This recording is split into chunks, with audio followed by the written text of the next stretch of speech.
ಮಾತನಾಡಬೇಕಂತ ಹೇಳಿ ವಿನಂತಿಸಿಕೊಳ್ತಾ ಇದ್ದೀನಿ. ಬೋಲೋ ಭಾರತ್ ಮಾತಾ ಕಿ. ಈ ಕಾರ್ಯಕ್ರಮದ ನೇತೃತ್ವವನ್ನು ವಹಿಸಿ ಇಡೀ ರಾಜ್ಯಾದ್ಯಂತ ಹೋರಾಟವನ್ನ ಕೈಗೊಂಡಿರುವಂತಹ ನಮ್ಮ ರಾಜ್ಯದ ಯಶಸ್ವಿ ಅಧ್ಯಕ್ಷರಾದಂತಹ ವಿಜೇಂದ್ರ ಅವರೇ, ವೇದಿಕೆ ಮೇಲೆ ಆಸೀನರಾಗಿರುವಂತಹ ಈ ಕಾರ್ಯಕ್ರಮದಲ್ಲಿ ಪ್ರಮುಖ ಭಾಷಣವನ್ನ ಮಾಡಿದಂತಹ ಶೋಭಾ ಕರಂದ್ಲಾಜೆ ಅವರೇ ಮತ್ತು ಬೊಮ್ಮಾಯಿ ಸಾಹೇಬರೇ ಮತ್ತು ಎಲ್ಲ ಗಣ್ಯರೇ, ಇವತ್ತಿನ ಈ ಕಾರ್ಯಕ್ರಮದ ಔಚಿತ್ಯ ಏನು, ಯಾಕೆ ಈ ಕಾರ್ಯಕ್ರಮ ಮಾಡ್ತಾ ಇದ್ದೀವಿ ಅನ್ನೋದು ನಿಮಗೆ ಅರ್ಥ ಆಗಿದೆ. ಆದರೆ ಅನೇಕರ ಮನಸ್ಸಿನಲ್ಲಿ ಒಂದು ಪ್ರಶ್ನೆ ಇದೆ. ಆ ಪ್ರಶ್ನೆ ಏನು ಅಂದ್ರೆ, ನೀವು ಡಿಲಿಮಿಟೇಷನ್ ಯಾಕೆ ಮಾಡಿದ್ರಿ ಅನ್ನುವಂತ ಒಂದು ಪ್ರಶ್ನೆ ಇದ್ರ, ಇನ್ನೊಂದು ಈ ಮಹಿಳಾ ರಿಸರ್ವೇಷನ್ ಬಗ್ಗೆ ಇರುವಂತಹ ಒಂದು ಕಾಂಗ್ರೆಸ್ಸಿನ ನೀತಿಯ ಬಗ್ಗೆ ಸ್ಪಷ್ಟೀಕರಣವನ್ನು ನಾವು ಜನರಿಗೆ ಕೊಡಬೇಕಾಗಿದೆ. ಸ್ನೇಹಿತರೆ, 1980ರಿಂದ ಈ ಒಂದು ಮಹಿಳಾ ಮೀಸಲಾತಿಯ ಬಗ್ಗೆ ದೇಶದಲ್ಲಿ ಚರ್ಚೆ ಶುರುವಾಯಿತು. 85ರ ನಂತರ ಜೋರಾಯಿತು. ಆದರೆ ಕಾಂಗ್ರೆಸ್ ಪಾರ್ಟಿ ಭಾಷಣವನ್ನ ಮಾಡ್ತೇವೆ ಹೊರತಾಗಿ ರಿಸರ್ವೇಷನ್ ತರುವಂತ ಪ್ರಾಮಾಣಿಕ ಪ್ರಯತ್ನವನ್ನ ಮಾಡಲಿಲ್ಲ. ನಾನು ಕಾಂಗ್ರೆಸ್ ಪಾರ್ಟಿಯವರು ಇವತ್ತು ಪ್ರಶ್ನೆ ಮಾಡ್ತಾ ಇದ್ದಾರಲ್ಲ, ನಾವು ಸಪೋರ್ಟ್ ಮಾಡಿದ್ದೀವಿ, ನೀವು ಹಂಗ ಮಾಡ್ರಿ, ನೀವು ಹೆಂಗ್ ಮಾಡ್ರಿ ಅಂತ.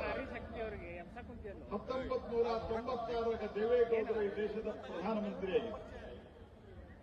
96ರಲ್ಲಿ ಪ್ರಧಾನಮಂತ್ರಿಯಾಗಿದ್ದಂತ ದೇವೇಗೌಡರಿಗೆ ಕಾಂಗ್ರೆಸ್ ಪಾರ್ಟಿಯ ಪ್ರಮುಖ ಬೆಂಬಲ ಇತ್ತು. ಅವತ್ತು ಕಾಂಗ್ರೆಸ್ ಪಾರ್ಟಿಯ ಬೆಂಬಲದಿಂದ ಅವತ್ತು ದೇವೇಗೌಡರು ಪ್ರಧಾನಮಂತ್ರಿಯಾಗಿದ್ದರು. 1996ರಲ್ಲಿ 81ನೇ ಕಾನ್ಸ್ಟಿಟ್ಯೂಷನ್ ಅಮೆಂಡ್ಮೆಂಟ್ ಸಂವಿಧಾನ ತಿದ್ದುಪಡಿಯನ್ನು ತಂದರು. ನಾನು ಇವತ್ತು ಗಂಟೆ ಘೋಷವಾಗಿ ನಿಮಗೆ ಹೇಳ್ತಾ ಇದ್ದೇನೆ, ದೇವೇಗೌಡರು ತಂದಾಗೂ ನಾವು ಹೇಳಿದ್ವಿ ಭಾರತೀಯ ಜನತಾ ಪಾರ್ಟಿಯ ಬಿಲ್ ಅನ್ನು ಬೆಂಬಲಿಸುತ್ತದೆ ಅನ್ನುವಂತಹ ಮಾತನ್ನು ಹೇಳಿದ್ವಿ. ಕಾಂಗ್ರೆಸ್ ಪಾರ್ಟಿ ವಿರೋಧ ಮಾಡಿತು. ಅರ್ಥಾತ್ ಯಾರು ಅವತ್ತು ವಿರೋಧ ಮಾಡಿದ್ದು? ಕಾಂಗ್ರೆಸ್ ಪಾರ್ಟಿ. 1992ರಲ್ಲಿ ಅಟಲ್ ಬಿಹಾರಿ ವಾಜಪೇಯಿ ಕಾಲದಲ್ಲಿ ಮೊದಲನೇ ಸರ್ಕಾರದಲ್ಲಿ 84ನೇ ಅಮೆಂಡ್ಮೆಂಟ್ ಅನ್ನು ಇಂಟ್ರೊಡ್ಯೂಸ್ ಮಾಡಲಾಯಿತು. ಕಾಂಗ್ರೆಸ್ ಪಾರ್ಟಿಯವರಿಗೆ ಅಟಲ್ ಬಿಹಾರಿ ವಾಜಪೇಯಿ ಅವರ ಕೈ ಮುಗಿದು ಕೇಳಿಕೊಂಡ್ರು, ನಾವು ಬಿಲ್ ಇಂಟ್ರೊಡ್ಯೂಸ್ ಮಾಡಿ ಸಪೋರ್ಟ್ ಮಾಡಿದೆ ಅಂತ. ಕಾಂಗ್ರೆಸ್ ಪಾರ್ಟಿ ಸಪೋರ್ಟ್ ಮಾಡೋದಿಲ್ಲ ಅಂತ ಹೇಳ್ತಾರೆ. ಸೋನಿಯಾ ಗಾಂಧಿಗಳು ಅಪೋಸಿಷನ್ ಲೀಡರ್ ಕಾಂಗ್ರೆಸ್ ಪಾರ್ಟಿಗೆ ನಾಚಿಕೆ ಆಗಬೇಕು. ಆ ಬಿಲ್ ರಾಜಶಾಹಿ ಯಾಕಂದ್ರೆ ಅಟಲ್ ಬಿಹಾರಿ ವಾಜಪೇಯಿ ಸರ್ಕಾರ 13 ತಿಂಗಳಿಗೆ ಮುಗಿದಿತ್ತು. 1999ರಿಂದ 2004ರಲ್ಲಿ ಅವತ್ತು 85ನೇ ಅಮೆಂಡ್ಮೆಂಟ್ ಬಂತು. ಆ ಅಮೆಂಡ್ಮೆಂಟ್ ಅನ್ನು ಅವತ್ತಿನ ಕಾನೂನು ಮಂತ್ರಿಗಳು ಲೋಕಸಭೆಯಲ್ಲಿ ಮಂಡಿಸಬೇಕಾದ್ರೆ ಆ ಕಾನೂನಿನ ಪ್ರತಿಯನ್ನ ಕಾನೂನಿನ ಮಂತ್ರಿಗಳ ಕೈಯಿಂದ ಕಿತ್ಕೊಂಡವರು ಯಾರು? ಕಾಂಗ್ರೆಸ್ ಬೆಂಬಲಿತ ಆರ್ಜೆಡಿ, ಎಸ್ಪಿ, ಕಾಂಗ್ರೆಸ್ ಪಾರ್ಟಿ ಆ ಬಿಲ್ ಅನ್ನು ಕಸಿದು ಹರಿದು ಹಾಕಿದ್ರು ಸಹಿತ ಇವತ್ತು ಸನ್ಮಾನ್ಯ ಅಟಲ್ ಬಿಹಾರಿ ವಾಜಪೇಯಿ ಅಂತ ಪುಣ್ಯ ಪುರುಷನನ್ನು ನಾವು ನೆನೆಸಬೇಕು. ವಾಜಪೇಯಿ ಹೇಳಿದ್ರು ನಾನು ಬಿಲ್ ಮಂಡಿಸ್ತೀನಿ ಅಂತ ಹೇಳಿ ಕೊನೆಗೆ ಬಿಲ್ ಮಂಡನೆ ಆಯಿತು. ಆ ಅಮೆಂಡ್ಮೆಂಟ್ 85ನೇ ಅಮೆಂಡ್ಮೆಂಟ್ ಕಾಂಗ್ರೆಸ್ ಪಾರ್ಟಿಗೆ, ಸೋನಿಯಾ ಗಾಂಧಿ ಅವರಿಗೆ ಪರಿಪರಿಯಾಗಿ ಕೇಳಿಕೊಂಡ್ರು. ವಾಜಪೇಯಿ ಅವರು ಬೆಂಬಲ ಕೊಡ್ರಿ, ಪಾಸ್ ಆಗ್ತದೆ ಅಂತ.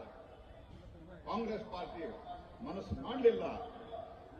ಹಾಗಾಗಿ ಕಾಂಗ್ರೆಸ್ ಪಾರ್ಟಿ ಮಹಿಳೆಯರ ಪರವಾಗಿ ಇಲ್ಲ ಅನ್ನೋದನ್ನು ಸಿದ್ಧ ಆಯಿತು.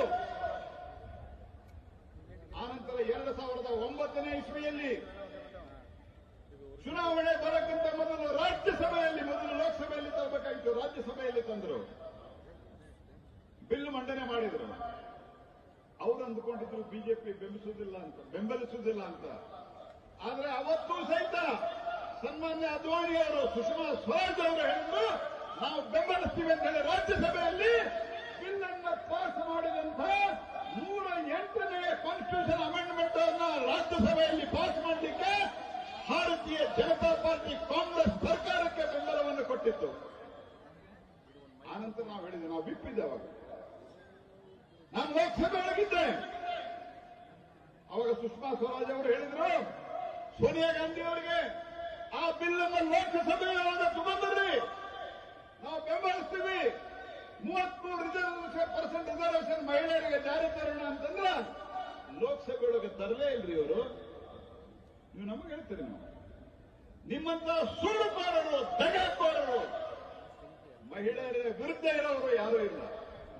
ಮಹಿಳಾ ರಿಸರ್ವೇಶನ್ಗೆ ವಿರೋಧ, ಶಾಬಾನು ಕೇಸ್ ಬಗ್ಗೆ ಪ್ರಸ್ತಾಪ ಆಯಿತು, ತ್ರಿಬಲ್ ತಲಾಖಿಗೆ ವಿರೋಧ, ಆರ್ಟಿಕಲ್ 370ಗೆ ವಿರೋಧ, ಎಲ್ಲದಕ್ಕೂ ವಿರೋಧ ವಿರೋಧ ವಿರೋಧ.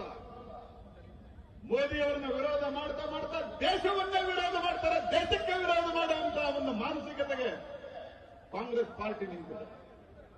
ಮೊನ್ನೆ ನಾವು ಮತ್ತೊಂದು ಅಮೆಂಡ್ಮೆಂಟ್ ಅನ್ನು ಮಾಡಿದ್ವಿ. ಯಾಕೆ 2023 ಅಮೆಂಡ್ಮೆಂಟ್ ನಲ್ಲಿ ನಾನು ಪಾರ್ಲಿಮೆಂಟ್ ಅಫೇರ್ಸ್ ಮಂತ್ರಿ ಇದ್ದೆ ಅವಾಗ. ಈ ಡಿಲಿಮಿಟೇಷನ್ ಆಗ್ಬೇಕು ಮತ್ತು ರಿಸರ್ವೇಶನ್ ಬರಬೇಕು ಅಂದ್ರೆ, ರಿಸರ್ವೇಶನ್ ಬರಬೇಕಂದ್ರೆ ಡಿಲಿಮಿಟೇಷನ್ ಆಗ್ಬೇಕು. ಡಿಲಿಮಿಟೇಷನ್ ಮುಂದಿನ ಸೆನ್ಸಸ್ ಆಧಾರದ ಮೇಲೆ ಆಗ್ತದೆ, ಮುಂದಿನ ಜನಗಣತಿಯ ಮೇಲೆ ಆಧಾರ ಆಗ್ತದೆ ಅಂತಿತ್ತು. ಅದನ್ನ ಡಿಲಿಂಕ್ ಮಾಡಲಿಕ್ಕೆ, ಅದಕ್ಕೆ ಇದಕ್ಕೆ ಸಂಬಂಧ ಇರಲಾರದಂತೆ ಡಿಲಿಮಿಟೇಷನ್ ಮಾಡಿ, ನಂಬರ್ಗಳನ್ನು ಜಾಸ್ತಿ ಮಾಡಿ, ಅಕಸ್ಮಾತ್ ನಾವು ಮುಂದಿನ ಸೆನ್ಸಸ್ ಆಧಾರದ ಮೇಲೆ ಮಾಡಿದ್ರೆ ದಕ್ಷಿಣ ಭಾರತಕ್ಕೆ ಅನ್ಯಾಯ ಆಗ್ತದೆ. ಆದ್ರೆ ನಮಗ್ ಪ್ರಶ್ನೆ ಕೇಳ್ತಾರ, ಉತ್ತರ ಪ್ರದೇಶಕ್ಕೆ 120 ಆಗ್ತದೆ, ನಮ್ಮ ಕರ್ನಾಟಕಕ್ಕೆ 42 ಆಗ್ತದೆ. ಉತ್ತರ ಪ್ರದೇಶಕ್ಕೆ 80 ಮಾಡಿದ್ರಲ್ಲ, ಯಾರು ಮಾಡಿದ್ರು? ನಾವು ಮಾಡಿದ್ವಿ. ನಿಮ್ಮ ತಾತ ಮುತ್ತಾತ ಮಾಡಿದ ರಾಹುಲ್ ಗಾಂಧಿ ಅರ್ಥ ಮಾಡಿಕೊಳ್ಳಿ. ನಿಮ್ಮ ಅಜ್ಜಿ, ನಿಮ್ಮ ತಾತ, ನಿಮ್ಮ ಮುತ್ತಾತ ಮಾಡಿದ್ದಾರೆ. ಆ 80 ಅವ್ರಿಗೆ 120 ಆಗ್ತದೆ. ಯಾರಿಗೆ 40 ಅವ್ರಿಗೆ 60 ಆಗ್ತದೆ. ತಮಿಳುನಾಡಿಗೆ 60 ಆಗ್ತದೆ. ಹಾಗಾಗಿ ನಾನು ಬಹಳಷ್ಟು ಮಾತನಾಡಲಿಕ್ಕೆ ಹೋಗೋದು, ರಾಜ್ಯಾಧ್ಯಕ್ಷರು ಮಾತನಾಡೋರಿದ್ದಾರೆ. ಕಾಂಗ್ರೆಸ್ ಪಾರ್ಟಿ ಓಬಿಸಿಗೂ ವಿರೋಧ. ನಾನು ಇವತ್ತು ಕಾಂಗ್ರೆಸ್ ಪಾರ್ಟಿಗೆ ಚಾಲೆಂಜ್ ಮಾಡ್ತೇನೆ. ರಾಜೀವ್ ಗಾಂಧಿ, ಮಾಜಿ ಪ್ರಧಾನಮಂತ್ರಿ ರಾಜೀವ್ ಗಾಂಧಿ ವಿರೋಧ ಪಕ್ಷದ ನಾಯಕರು ಆಗಿದ್ರು, ಪ್ರಧಾನಮಂತ್ರಿನೂ ಆಗಿದ್ರು. ಪಾರ್ಲಿಮೆಂಟ್ನಲ್ಲಿ ಅವರ ಅತ್ಯಂತ ದೊಡ್ಡ ಭಾಷಣ, ಉದ್ದನೆಯ ಭಾಷಣ ಅಂದ್ರೆ ಓಬಿಸಿ ರಿಸರ್ವೇಶನ್ ವಿರುದ್ಧವಾಗಿ ಮಾಡಿದ್ರು. It was against OBC reservation. ಇವತ್ತು ಮಹಿಳಾ ರಿಸರ್ವೇಶನ್ ವಿರುದ್ಧ ಮಾಡಿದ್ದಾರೆ. ಪಂಡಿತ್ ನೆಹರು ಅವರ ಕಾರಣದಲ್ಲಿ ಎಸ್ಸಿ ರಿಸರ್ವೇಶನ್ಗೆ ವಿರೋಧ ಮಾಡಿದಂಥವರು ಕಾಂಗ್ರೆಸ್ ಪಾರ್ಟಿಯವರು. ಹಾಗಾಗಿ ದುರ್ಬಲರು, ಮಹಿಳೆಯರು, ಓಬಿಸಿಗಳು ಇದಕ್ಕೆ ವಿರುದ್ಧವಾದಂತಹ ಪಾರ್ಟಿ ಕಾಂಗ್ರೆಸ್ ಪಾರ್ಟಿ. ಅವ್ರಿಗೇನಾದ್ರೂ ಇದ್ರೆ ಆ ನಕಲಿ ಗಾಂಧಿ ಮನೆತನದ ಮಹಿಳೆಯರಷ್ಟೇ ಬರಬೇಕು. ಇಂದಿರಾ ಗಾಂಧಿ, ಪ್ರಿಯಾಂಕಾ ವಾದ್ರಾ, ಇಲ್ಲ ರಾಹುಲ್ ಬಾಬಾ, ಇವರೇ ಬರಬೇಕು.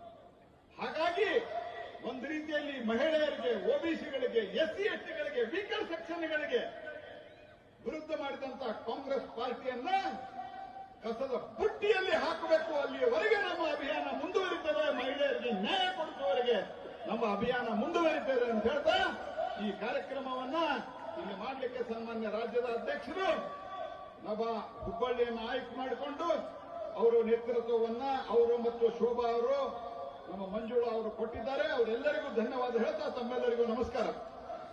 ಧನ್ಯವಾದಗಳು ಸರ್. ಈಗ ನಮ್ಮೆಲ್ಲ